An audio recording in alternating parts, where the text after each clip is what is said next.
Dad Pod. Just a video thing as well. Have a name. Podcast. Midlife crisis. Paddy Daddy. Midlife crisis. Dadcast. That's not bad, actually, yeah.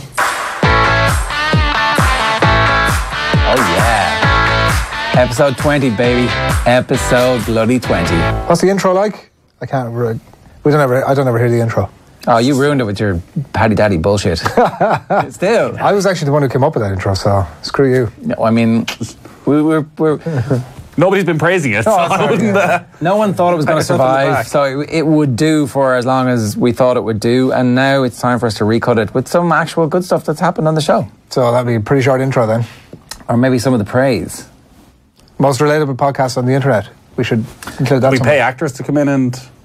No, we could just do it in our own voices. Have gotten to the point that I'm looping back on episodes. Pure class, lads. Keep it up, says Cahill J88 on... Wow. This is on iTunes. If you do actually think this isn't the biggest steaming pile of crap that you've heard since, like, your child just did a dump in a nappy, then a review would actually be very helpful to us. Laughing Out Loud is guaranteed a great listen that ticks all the boxes. 2 episodes in, lads, this is from an old one. You guys are preaching the truth. Best support group for dads. Keep her lit. That's kind of what Andy Lee said. Yeah. Was this going out before? When did Andy Lee... Last week. That was chronology. Last week. Yeah, that one's already gone. When he says looping back, does he mean tripping out like sort of PTSD style, or... Mr. John T. Kane says, well worth the listen, could relate to everyone at some stage or another. Well done, fellas. So that was the murderous rage that McIntyre felt, the stealing of food that you had. How's that theft going? Have you been... Well, no, you see, my children are now in school when I go to the shop, so I have the ideal scenario as we've established. You can eat yourself? No, peace and quiet when I'm going around the shop. I don't eat croissants due to the high gluten content. What do you eat? What do you munch on around the shop? There must be... It's not acceptable for me to munch around the shop. Apparently it is, yeah. Apparently the grown-ups are totally entitled to it. Yeah. No. You have to be fairly brazen to do it. Well, the big American supermarkets they're vast, and like no one there is going to stop you because you might have a gun, so you can... But the premise being that you pay for it when you get to the counter. The premise. Yeah. Yeah, that's a premise. But what are the... working premise. Do you mean you're munching on a croissant or maybe a pretzel or... I told you about the Yorkie story, did I? Did I tell that on the podcast? I think you brought it online. I went to the shop, was hungover. I was going to say bought a Yorkie. Ate a Yorkie going around the shop with the full intention of paying for it when I got to the counter, but I put the wrapper in my pocket and I forgot about it. And I left the shop. That's just pure theft. That's stealing. That is stealing. I did go back the next day and pay for the Yorkie. Nah, you didn't. I did. What shop was it? Tesco. I went up to the counter and I said, oh, listen, this is very embarrassing. I came in here yesterday and I inadvertently stole a Yorkie. And so I'd taken one off the shelf and I said, can I pay for this? Can I pay you for this and I'll put it back? And he was like, oh, call 999. That would be brilliant if you walked in there like, there he is. And they don't even wait for your excuse. Couldn't give a shit. This is the Tesco with the horse in it, was it? Tesco with a horse in it? You saw that one. That's what he brought out a horse to the Tesco in Finglas recently. Oh. Great podcast. Well worth a listen for some laugh out loud relief. Glad somebody's getting relief, eh? Oh. Now we're getting to the good stuff. Bluish Fairy 2018 makes me feel better about my husband's take on parenting. I love it. As in, he's better than us, and so therefore you could have ended up with people as bad as us, or he's just as bad. It's like, it turns out you're fairly normal. That bit that you do. Can I just say on that, that was kind of the point that Andy Lee was making the other day as well. It is definitely reassuring. I remember going on a course a few years ago to do work, and over the course of the course, it became apparent that everybody was kind of in the same boat, not really sure what they were doing, but actually not a million miles off the right track. It kind of feels like this is sort of something similar. Anyone in particular you want to name who you felt didn't know what they were doing? In terms of parenting. Thought you were liars. No, that was me. I was talking about myself. Yeah, but you also brought down your... Hadn't a clue, and everybody you went with. Yeah. I think we could all agree that management here didn't have an idea. It wasn't specific to one company. Always an enjoyable listen, says B. Lee Buchanan. Great to hear different perspectives discussed. As with all parenting advice, you need to pick and choose what's best for you. Though in general, I'd say... I'd say Adrian is taken with a grain of salt. He's a relative newbie dad and seems to believe any advice which tries to look to subconscious reasons for behaviour is just ridiculous. There you go. Sorry, that got cut off there. I didn't even read this properly. What's he saying? I think what he's saying is that, so previous to us ever doing this Dadcast, say like 3 years ago, you would have laughed in our faces if we'd suggested doing a Dadcast when we used to have our conversations around the office. And in a way, that's still continuing because we have older children. So you're looking at our parenting of our older children in kind of a, I'd never do that. I'd never do that. Jesus. No, that's just... we're far superior in our That's house. not true. Can I just say that's not true? Because what will happen now after this conversation is, unless I, in the strongest possible terms, and maybe even after in the strongest possible terms... I think if you do, me think he does protest too much. No, I'm actually saying that I do listen to you knobheads, and I take on board what you say, and I also, there's definitely a part of me that says, Jesus, I'm glad I'm not that far down the track. But I don't, no judgment here. Have you taken it on board to the extent that, say, you're at home and your child is entering a stage of life that we've discussed on the podcast, and you say to your wife, well, actually, the lads were very experienced with saying this. And she goes, if you ever come home holding something, Murphy, McIntyre or Gilroy instead. The beds. What beds? Last weekend. I asked G, and the podcast maybe last week, what should we get... So we were thinking about getting Con out of the cot, getting him a bed, shuffling all the little parts around. Yeah, and Ger specifically said, and you were all in agreement, leave it until the last possible minute. The night before you think it has to happen, do it then. So I went home and I said, lad said, forget about that plan. People are listening. This is real world consequences. She said, no. She didn't say too much. and then after a while, the conversation came up again and she went, oh yeah, the lads were saying to leave it till the 11th hour, so let's hold off. Okay. So in the snippy way, I would get it back if... No, it was in a leaving her options open sort of way. It was in a leaving her option open, so she could... Oh, wow. So yes, no, there you go. You're influencing the major life decisions in the Barry household. No, but that's... Did she ask, were you talking about the snoring again? Oh, fuck's sake. I did go back to her during the week and said, I relayed the story that we'd recorded a podcast and we got the whole way through and nobody mentioned anything to do with that particular issue. Oh no, you didn't throw me under the bus, did you? Nathan brought it up. Here. So she used to think you were a grand fella. Never. Well, I mean, that happens to everybody after a little while. You start to realise. Okay, so this one is this is the final review for now from the iTunes reviews. Another 5-star. Good man, Shay O'Connor. Hi guys, thanks for the outlet. It's just the sheer honesty of the content that's so engaging. There's a good chemistry between you all, which is quite apparent and hilarious. Don't bother with advice, as all of us will end up with worse feats than the snip if we actually took the bits ye have so far furnished. A good point. Stick to the honest stories discussing the topics thrown at you by the sleep-deprived zombies like me. Can I throw the topic of suppositories at you for discussion? Thanks for having the neck and honesty to produce this pod. It's giving me such a laugh while reminding me that my experience is far from unique. Thanks, guys. It's hard to, all I can really say to that is suppositories, that's not a pleasant. I haven't had to go there, I have to say. Never, no. They're like that size. Oh yeah, they're giant. But you can cut them in half. Can you? Yeah, you can cut them in half so that like a half of one will do. But there are temperatures that just won't. There are temperatures that won't get fixed by anything else. Jesus. Like especially early on when you're like, oh, is this fairly important? Is this temperature is like so high?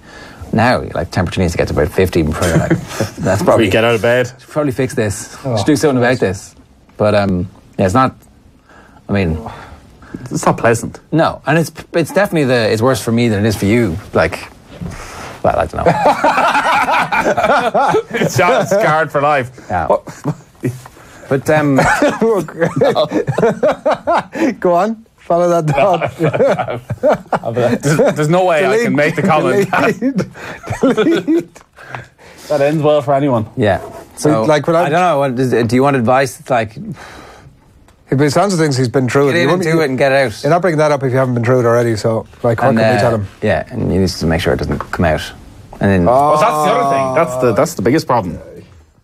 You don't want to come straight back out. Back out again. But things have got to a point where it's like quite serious. Like your child is like the temperature's been hovering around 40, 41 for a long time, and they're like. How do you make sure it doesn't come out again? Stick it right up. Yeah, it's about it. Oh.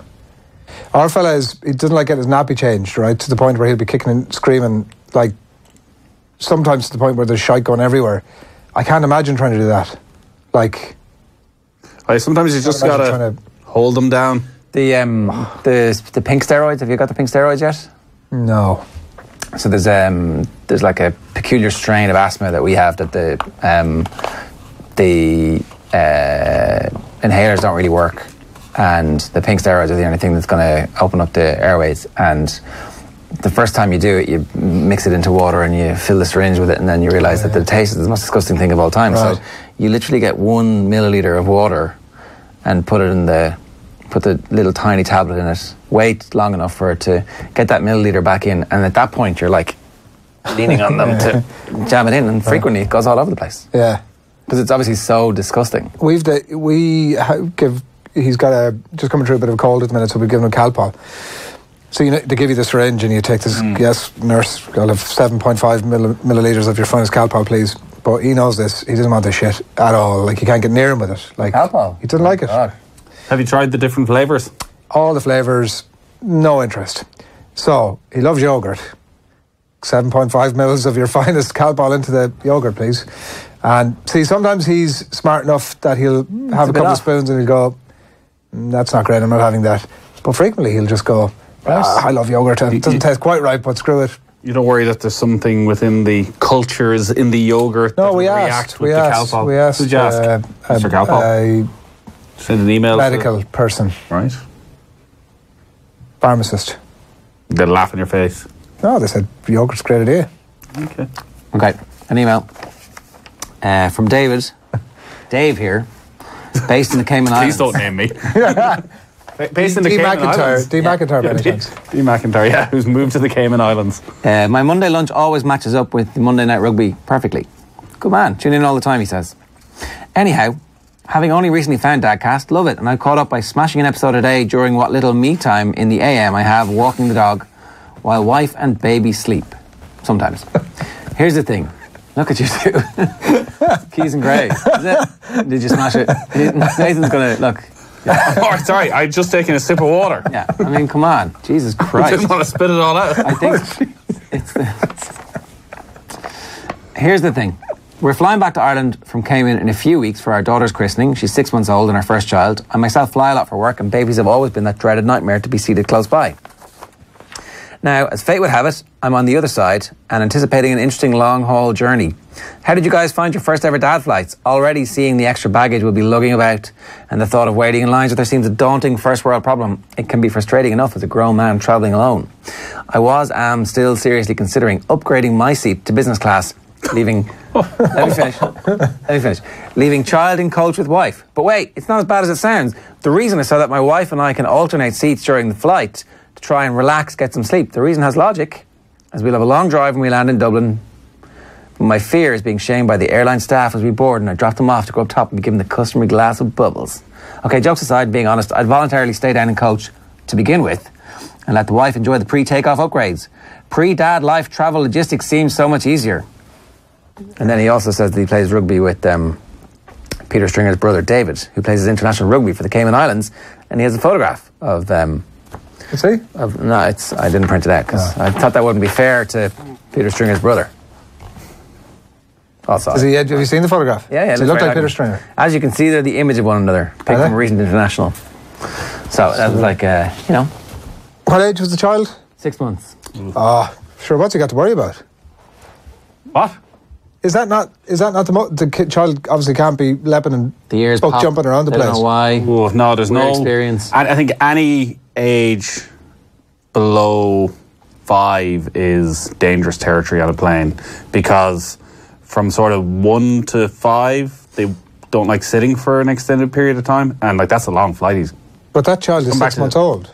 Yeah, but the problem under the age of 1 is you can't reason with them. So if suddenly, as you say, the child's ears won't pop. Under the age of 10, you can't reason with them. Yeah, but like they don't understand what's going on. Well, give them a bit of milk or whatever, a little bit of the boob or a bit of the bottle, and away you go. I think the only piece of most advice, things in life, right? the only piece of advice you would give is do whatever it takes. Scrap all the rules. Yeah. Anything that, we don't usually give them the bottle, we don't usually feed them this time. Yeah. Just bloody get them happy. Or if he's entertaining the idea that he can go up to business class and he can afford to go to business class, go to business class. But not for all of them. I presume you can't bring kids up to business class. Well, I believe you can if you buy the tickets, yeah? Of course you can. Can you? You see, I think that's not the smartest option, in that you're better being together. Yeah, because what will happen is suddenly you'll it kicks off for one of you.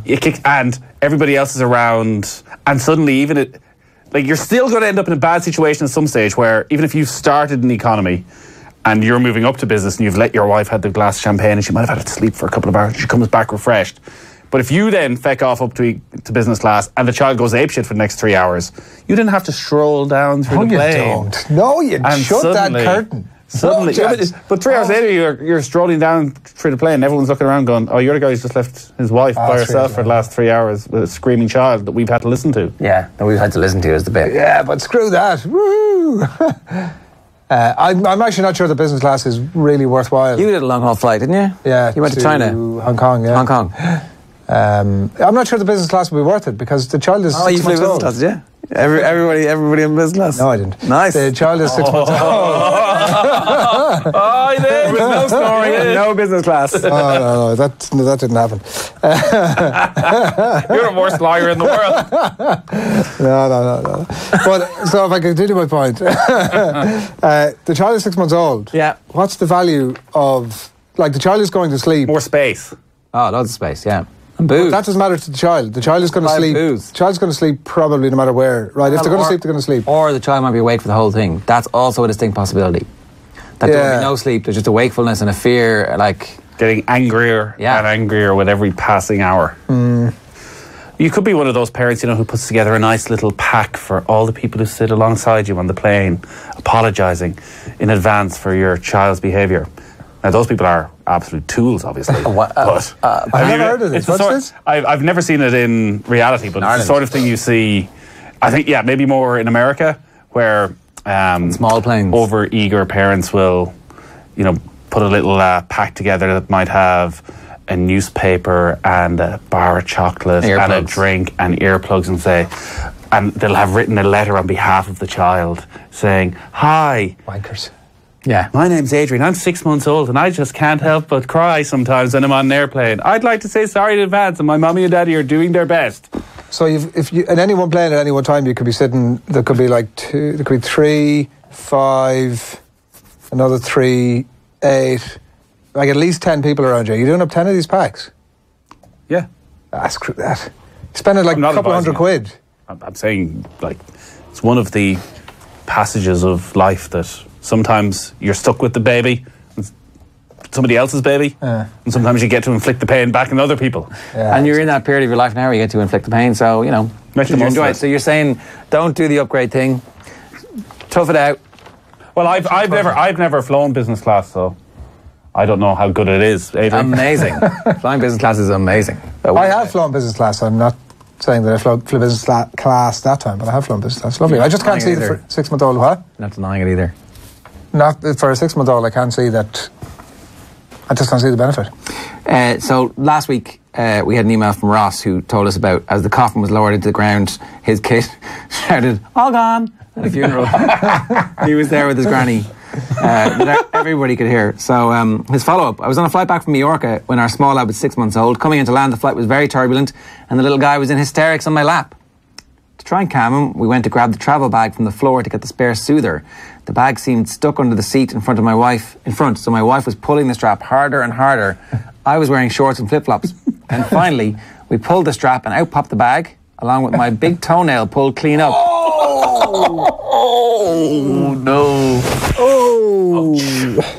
Why not like that? You can imagine the list of expletives that followed. Safe to say, I'll never wear flip-flops on a flight again. Oh my God. Yeah. Straight to hospital. Wow. That's not good. That's the most painful thing that It's giving me a little bit of a mild headache even thinking about that. The snip, no problem, but a missed toenail. Do you think Dave's going to come back and have the snip done? Is that going to be he's going to Is that why he's away all this time? Have a look at that, lads. He'll be in getting what were the things called that you were talking about, the beakers? You're going to have to get the beaker test done. Not for months afterwards, though, right? 100, is it 100 days or whatever? What is it? I don't know. Okay, so. You're the beaker expert. This podcast is a godsend right now. Great to be able to listen to fellow sufferers discuss these things in a light-hearted manner. Keep up the good work, says Aidan.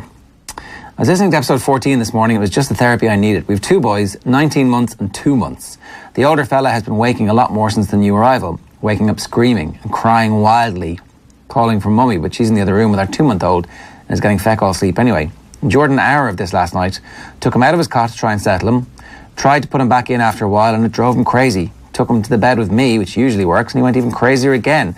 Had to take him downstairs for a while and eventually he settled. Find it extremely hard to be empathetic and keep my cool. This has been happening regularly. Have any of you lads had similar experiences? Yeah, but I blanked them out of my mind. The losing the empathy thing. Oh, is unbelievable. And how quickly it happens. I think I've made this point before. I could stay up till 4 a.m. and be perfectly sane. But the second I close my eyes and I'm woken up, all reasonableness is just gone. I am, like, the levels of anger that you get to with your children at 4 o'clock in the morning is quite worrying. Yeah. Or you move beyond. Last night, I couldn't settle the new one and I just had to go out into the landing and sit down and say to my wife, I can't do that anymore. What were you doing? I was just trying to put her to bed. What time is this? This was like 8, everything, whatever. So you have her out? You have her out? She's not. So, yeah, sort of began downstairs. Sometimes she just settles perfectly and there's no drama and she goes up, she might have a bit of a cry, you have to go back up, put the soother in, whatever's going on. But yeah, last night there was a lot of walking around, holding in different positions, different things. Mostly she settled down and then for whatever reason, and maybe I was just extra tired last night. And I find that at times you just go, I'm just going to leave now, and she might continue to cry for the next 5 minutes, but I'm getting my head out of the game here for a few minutes. I find it like I know we frequently laugh and joke about it. Sometimes I just find you just want to shut the engine down. You're like broken. Woof. Yeah. And especially at the end of like everything's going well, it's going well, and then there's just this bit where some conflagration happens and you've no idea why. And instead of calming that bit down, you just go with the massive row that's happening. Like, I'm going to involve this now. You're like, oh, Jesus, that made no sense. What happened there? Yeah. And I don't know, I would find that mostly it's triggered when you have the expectation that everything's going to be fine. And it's just like, every step of the way in the night, the bedtime routine has gone perfectly, and you're almost on the way out the door when suddenly it's like, bing, and now, like a switch. But they're not being able to settle them in the middle of the night. Like, there's nothing you can do. You're just mad. There's a reason that keeping people awake is torture. That they use in Guantanamo and wherever. The Irish Guards were good at that. I think in the Heavy Brigade in the 70s, weren't they? Like, it's very difficult to get over it. And I would just taking them into the beds. You know, you do what you have to do tonight, but at some point soon you've got to stop that because that'll last forever. That's difficult, Jesus, because I definitely find with our fella particularly, we actually both of them, any time, once they get into the bed, they're grand. They're like, generally doesn't matter what's going on, for the very rare occasion. Into your bed. That wouldn't solve it. But that ruins your night's sleep because they kick the head off you, totally. like, and they're chatting away in the middle of the night and they're like, oh, look, I can play with you. It's like, no, you can't. Yeah. And the same shit happens again the next night. Yeah. Yeah. It's hard to think clearly, though. We're nearly out the other side now of the length of time we've been doing this. I'd been complaining, obviously, about our youngest coming into, and then just one night we were like, no, it's not happening.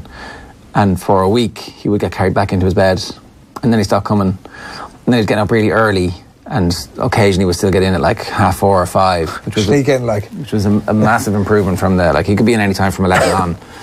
And then we got that grow clock, and now he sits in bed until the grow clock turns from dark to night, or from dark to day, and it's largely cured. There was a bit of crying one night during the week. He said you'd come and check on me. Oh, Jesus. But like, so it's. And can you not say to him, "Oh, we did. Come in"? He's in the stage where he's like too dumb to realise. The deal is, we'll check on you every 15 minutes, but only if you're asleep. Good on. He's delighted, and like that puts him aside. It pretty much puts him out straight away. The grow clock doesn't have any sound effects or anything, then, does it? No. It's literally just a light. Yeah, but you did give me advice a few months ago not to get into these light fittings and fixtures. Yeah, well, we have the night lights are a pain in the hole. Is that? And this is not a night light. It's a morning light. Like, so it's so dark that it might be a little bit of glare off it, but he might also have a night light. But I'm going to try and nick that sometime soon. Yeah, we've just a alarm clock that we told the youngest he's not allowed out of bed until the alarm goes off. but which works generally. But let's say this morning, the older lad wakes up at 10 to 7, probably heard the baby crying. It's like the usual full, as loud as he can roar, "What time is that?" And he's on the top bunk. And we're like, "You can't get up for another 45 minutes, not till the alarm goes off." "Charlie!" Because if you press the alarm, it tells you what time it is. "Charlie!" Like roaring at him. He's asleep. Yeah. "Press the alarm! Press the alarm!" And then somehow he then presses the alarm, and 6:52 a.m. 41 minutes till your alarm goes off. But that's both them awake. Right. "Quick, come out of bed!" I was like, oh my God. Yeah, night lights and I was telling all of that. some relations recently about your stories, about remember they getting up in the middle of the night, "Daddy, want some water?" And then you got him some water, and then he had to go to the toilet a few times, and he exaggerated for effect, and then, "Daddy, how'd you get sick? What's wrong with you?" "I drank too much water." That's happened on a few occasions. Well, it's happened on several occasions whereby the kids have been up like 3, and I'm like, Jesus Christ, I'm going to, again, 2:30 in the morning, I'm going to fucking kill one of these kids. Yeah. Just go back to sleep. And my wife would go in and she'd come back to "Yeah, I got a temperature of 40.4 there." Like, I feel bad now about this. And I'm like, you're not getting out of your bed anymore. You should have checked on the temperature thing. A couple of quick tweets to might be worth looking up. Donnacha O'Callaghan recently comparing playing Exeter with being left minding his girls. I didn't see that one, but does Donnacha have 2 daughters? Is that what it is? I think. Not sure. We should get them on. Daughters, tough work is all I'll say. 1 minute they look like they're about to punch you, the next they're jumping into your arms. And then Kevin Sweeney replies with, definitely a business opportunity teaching dads to do ponytails and moving on to plaits. Are you ready for all that, Nathan? Hell no. Are you an expert? Turns out it's not that hard. Well, I had long hair for my teenage years, so of course I'm an expert. Has you not a bit of a mullet or something going on? You strike me as sort of fella who probably An at some afro. point. Yeah, an afro. Oh, Yeah, afro, couldn't grow my hair long. You know, that was one of my great regrets. It's funny because we're as men obviously wouldn't have been into. So it's the first point in your life, I assume, where you have to start painting mainly. Mostly the first point in your life where you start painting nails and you're doing all the girly things that. I had 2 older sisters. So I had 3, but I mean. They never painted your nails. Well, they just never had No, I don't think nail so. polish in Athlone, I'd say. The first thing they did was, so, there was like that late 70s, a time where they'd, you were born and you were sort of out the gap as quick as you were out the. Your sisters? No, me, myself, that I was out. What's happening? There's a lot of sound effects. So that's what I'm saying. Did you make that sound for your mother's gap? Did you? Oh my God. Okay, wow. Wow, I totally missed that. I thought you meant your sisters were out the gap of the house when they were like 17 or 18. Holy God. No. Wow. So, Jesus, suddenly the snoring ain't begins to the Barry household anymore. my story after this now pales into insignificance. But so they brought me home and they fired me. Three older sisters. The oldest one's like 11 years older, and anyway, falling away after that. So put me into a pram, whizzed me around the block, and to the point one of the neighbours came around to my mother and were like, "Oh, I see the girls are flying around there with must have got a new doll, did they? They're like herring around the block." And she was like, "No, that's the new baby." Somebody got and tell them to stop. And they also gave me a chewing gum in my first week of life. That's a big great idea. Oh, give them a juicy fruit. Wow. You survived, but it explains a lot. Doesn't it? Juicy fruit syndrome. The subconscious, obviously. JFS. It's a new syndrome. Juicy fruit syndrome.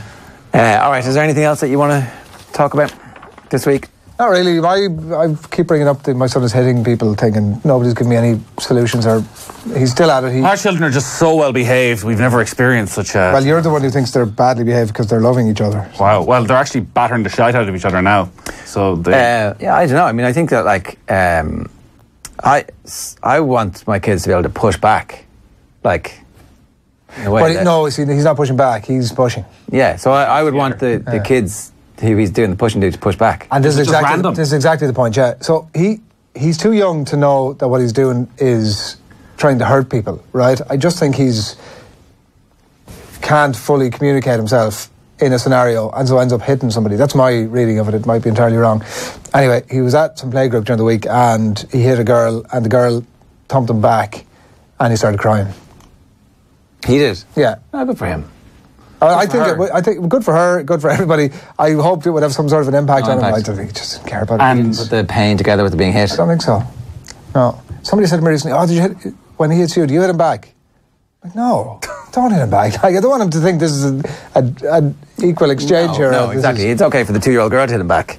Yeah, I think that's a good idea. Yeah. What sort of look has he got in his eyes when he's hitting? Is it of a delight? He's hitting you a good bit, is he? He hits me in a slightly different way, but like he knows when he hits me, he shouldn't be doing it because we'd gone through the various phases of reading stuff where it's like, oh, you don't react, don't say anything to them, just don't do anything. So then you're sort of biting your lip and like, won't do anything, grand. And then, no, that's not the advice anymore. We have to now actually start to give them a stern talking to and take action. So that's kind of where we're at the minute. Where are you getting that advice? Books? Just read. You know yourself. Look, you can read something that tells you. You know these surveys that come out every other week. Oh, if you eat too many carrots, it gives you toe cancer. Like, and then next week, oh, eat loads of carrots, you'll never get toe cancer in your life. It's the same advice exists for parenting. So I don't really know what to do, and nobody's given us any advice that's resulting in any improvement in his behaviour. Yeah, I don't know. I mean, He's still very young. Just let her off. Is it the first thing he does when he sees other kids? Well, to the point where is it when you're giving out to him? Well, if we say to him, "Oh, are you going to the play group later? Are you going to play with somebody?" He'll make the hitting sign. Oh, right. Okay, so he associates that now. The joy of playgroup is they get to bash someone. I think there's a deep psychological problem that can only be cured by child psychologists. Jesus. One of mine came home with bruises all over her legs from being nipped by her buddies in school. Now, the advice is punch them back. But actually it's not. It's go and tell the teacher. So. What age is he? Well, that'd be a giveaway, but like, not old. Right. What does that mean? I'm not worried about it, and she can totally look after herself. But still. Yeah, geez, because that is into another realm of like what he's doing. I don't believe he understands what's happening. You know, he thinks, oh, I actually quite like playing with this girl, and here's how that manifests itself. Potentially. It might also be that he's just being a bit of a dickhead, and I'm open to that possibility too. That's the most likely. You know, that doesn't fall far from the tree, eh? What? But hey, being a bit older, then you're into there's much more at play psychologically. Yeah, totally, and there's a lot of them doing it, and so. What about how rough should you let your kids be with each other? I think with each other, like, I don't know, it depends, right? There needs to be somewhere along the line where you can't actually kill them, which on the path they're on at an early age, they'd get there really quick, right? Like if they just kept going and kept escalating, and they're so small that it would be really easy for them to like do serious damage. So, but up to that point, like you gotta let them kind of, this is how they feel out, where the pain comes from and where the damage could be done and not done and what you get done to you. Yeah, because what they've got into now, and they always obviously had little bits of fights here and there, but nothing ever too serious. But now they're playing is they get their Pokemon cards, of course, pick out 5 at random, line them up, and all the Pokemon have different attacks as part of their... Right. So like they have a certain amount of energy, a certain amount of defense, and a different... So like one of them might be a spinning kick. So he randomly goes, right, so one of them has to stand there while the other one tries his spinning kick. And I think they try so that it starts off of their impersonating the spinning kick, but then it gets a little bit closer and a little bit closer. And it's fine, like they batter each other and there's a couple of tears every so often, and they'll do that for 45 minutes. But in the final couple of minutes before you have to say stop, it's them just flinging each other around the kitchen, up against the corner of things. Ooh. Like, oh. And then there's the worst is like the sly digs. So the younger lad would be tougher, so he'd just get straight stuck in. Whereas the older lad, let him get up and they'd be walking back and everything would be calm, and he'd just like nudge him in the back straight into the fridge or something. Right. And, like, do you lose the rag completely, or do you just go, okay, it's a 7-year-old and a 5-year-old boy, this is better natural in the house than out the house? I don't know. I mean, it's difficult. Like if you lose the rag completely, then there's nowhere to go after that. Well, I mean, that doesn't stop us. That's literally every morning as I leave the house to bring them to school. I'm like, what? Where do I go from here? As angry as I've ever been, because he wouldn't put his jacket on. Then I go outside and I'm like, it's Well, it is 18 degrees in February. You probably didn't even need a jacket. I'm lost literally and metaphorically. Where do I go from here? I'm driving the car in the wrong direction. Yeah, I don't know. And I don't know, because somebody else came home and was like, oh, I got choked today by somebody in school. And you're like, what? And it's just like, I don't know what you do. You know, like, knee him in the balls. Like, Jesus. Because, I mean, they're very unlikely, I think, to go and tell the teacher, aren't they? Like, if that's... No, I think everybody's still, like, I think there's probably like you probably get to 9 or 10 before not telling the teachers a thing. Right. I don't know. Jesus. But like, I don't know if your school was violent, if there was violence in your primary and secondary schools. Like British Bulldog and... British Bulldog wasn't violent. We'd like... Oh, it was pretty bloody violent where I was. How did that work again? So you get two sets of people would line up, and then you had to go through the middle. And like try to kill you. Fire, at least take one of them down with you when you were going. But like get the head poked off you. Yeah. But there would be, there'd be fights organised at the back gate. Be general sort of. I'd say 6 and 7. Oh, 6 and 7. No. I mean, I can't even remember 6 and 7, but I can't specifically recall that it was. No, but so if that's going to happen, you've got to prepare them for it, right? In some way, it's like, listen, this is going to get a bit tough at various stages. Here's how you run away fastest, or here's how you make sure that it's not you they're picking on. But then, are you getting them to be the? No, you're absolutely not. Instigator. Like, no, I mean. But we all navigated it, and I don't remember anybody at any point taking me aside and saying, "Here's what you do." And you get in a couple of scrapes from time to time. It's grim, and I think it's worse. It was probably easier. It's easier for you than it is for you with your children, because you're looking at them going, oh "My God, they were choking you. I would kill that child." Well, whereas if it's you, you're like, "Well, I just have to deal with this and then get past it, and that's fine." You individually, mostly. Yeah. Unless it's a repeat. We're back to the bullying conversation now, but. Maybe we take too much interest in our children's lives. Well, obviously we do. We've got to live vicariously. I mean, given that we fucked up our own, so we can't I think that's a fair point, isn't it? Oh, it's massive. It's like as I'm sure it's the same in any school. Like I bring the kids to school every day. A lot of the dads are probably working and aren't in and around, and so I would see a lot more what happens. So therefore, naturally, you're more concerned. I see what you see dynamics in certain ways in the classroom. You're like, But then, if I was just working all the time, I wouldn't know anything about it. I'd be just listening to my child coming home. Do you like school? Yeah, I love it. Grand. Runs in every day, both of them. Yeah. Not a care in the world. I'm like, why is he not talking to this person? Yeah. But as a child as well, you can hate your best friend for the day. Oh. And then the next day, neither of you even remember what's going on, and it's like, it's life. Yeah. But the little cool groups, that happens really quickly. Oh, 100%. You see it from... But... as I would notice from the two lads, so the older lad's very quiet and is happy to sort of sit in the background, has his couple of friends, seems to get on with everybody perfectly. But because he's one of the youngest, he probably lets the bigger, tougher lads at it and sort of sits back. Whereas the younger lad is one of the older lads in his class, and he's the one who has like his 4 or 5 mates, and they're all the older lads. And so, what part of the class year when he's a bit younger? When's his birthday? January. Right, so it's not that much. Yeah, there would still be quite a few who'd be said the April, May. Right. The previous, so he's just turned 7, whereas a lot of them would be turning 8 in the next sort of 3 or 4 months. Think about holding back here? No. There's kids in his class who are also younger. I think he's 4th youngest, but there's like kids who are like 4 or 5 months younger than him. Yeah, I was May and went. I would have been May of that year. No, I don't think he doesn't have any issues in terms of keeping up or anything like that. It's more just we touched on it with the last podcast of, say, for sport.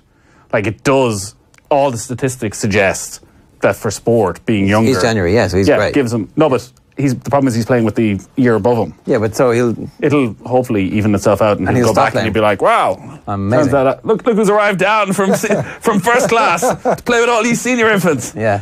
Hopefully, is what's going to happen. No tiger parenting going on there.